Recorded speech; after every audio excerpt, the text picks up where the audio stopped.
Hey, this is Toe2 Bravo, and we're going to do an update video on our CZ P10C.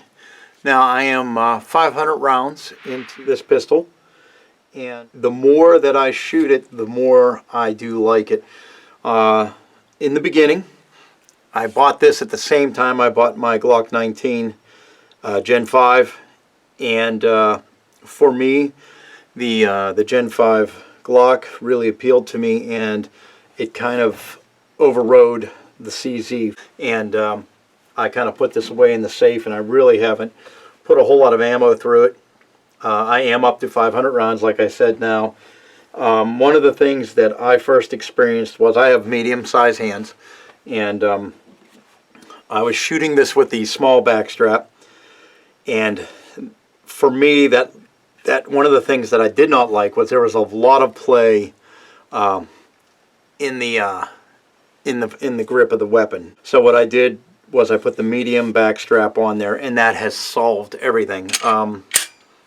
It gives me a completely different feel. It's very similar to how full the Glock feels in my hand, and I prefer that. So that definitely has changed my opinion on the ergonomics on this so far. I've also noticed that the trigger, which was always a very nice trigger, has become even more smooth.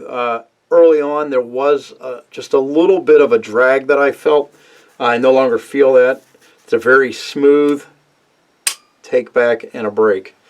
And then of course the reset, we've all seen this on other videos, but very short, very crisp, very nice. I do like the trigger a lot. With 500 rounds through it, let's see what the trigger pull is now. So I'm getting a 3-pound, 11-ounce trigger. Let's try it one more time.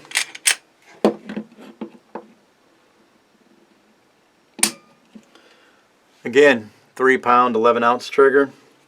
We'll do it one more time.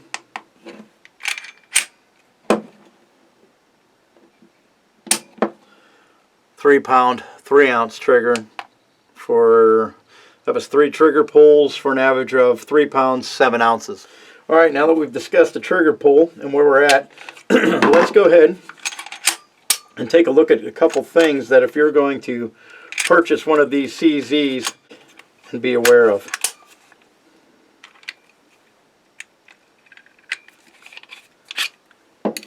Alright, so we've disassembled the CZ.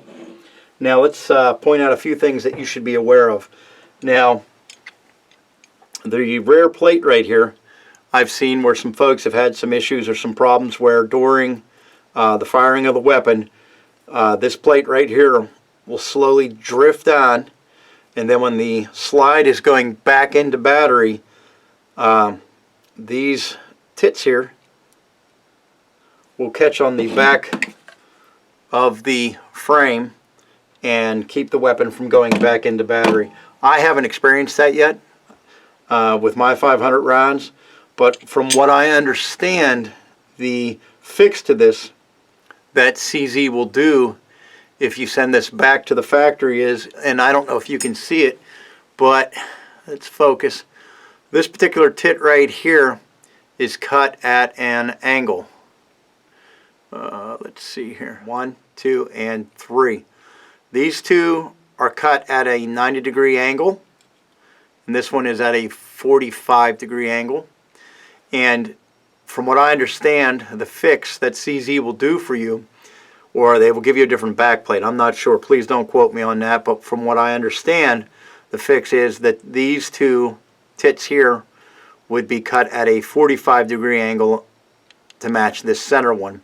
And what that does is if this plate drifts down, as the slide goes home onto the frame here and going into battery, it would hit these with the 45-degree angles, pushing the plate up and allowing the slide to then continue to go into battery. So that's one thing that's out there to be aware of and to look for. Like I said, I haven't experienced that. The other is take your slide, face it towards you, and push this all the way to the right here. Some folks I've seen while firing their weapon, the slides going back into battery. This is drifted too far to the right here. And this also catches on the rear part of the frame, which keeps the slide from going fully into battery. I haven't had any malfunctions with my CZ, but these are some of the things that if you're looking at purchasing one of these, you should probably be aware of those things and what to look for. Alright, and the last thing that you want to look for if you're looking to purchase one of these CZ P10Cs is if you take a look at the trigger bar here, and you can see the trigger bar runs here and here. You have the dual springs in the back, you can't see both of them, and then you have the rail block right here. Now right under the corners of the rail block right here, and if I rotate it right here, you can see that the front of the trigger bar right there on some models will actually come up and rub underneath this bar here. So on mine, it's very difficult to see, but you can actually see it right there. You can see that mine clears that assembly right there in the corner. Watch the corner. See, I don't touch. Let's see if I can get a better shot, and I apologize. Damn low budget productions, right? But if I move this forward, you can see right there on that shot, right there. As I pull this, what a lot of folks are experiencing is that this trigger bar right here is actually coming in contact with the bottom of this assembly here on both sides, and it's creating some drag. Mine doesn't have that. On both sides of mine right here, on this side and this side, if you look very closely, you can see it's cut at an angle there at the very bottom right. You can see that mine's been cut at an angle down here at the bottom. So as I pull the trigger and then I bring it forward, you will see that I do not come in contact with that lower assembly right there.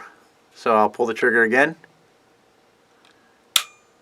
and then I'll push this forward once more, and I don't come in contact. But apparently on some of the older models, these corners are not angled, and there is some drag created with the trigger bar. So that's just something else to look for. I don't have those problems, so I was fortunate. Hey, this is Toe2 Bravo. Just wanted to share some things that I've picked up along the way. I haven't had any real problems with my CZ, with the exception of the ergonomics issue that I mentioned in the beginning, and adding the medium back strap has solved that for me. This is Toe2 Bravo. Hopefully this video was worthwhile. Hopefully you got something out of it that can help you out if you're looking at purchasing one of these. And I appreciate you watching. And until I see you out at the range again.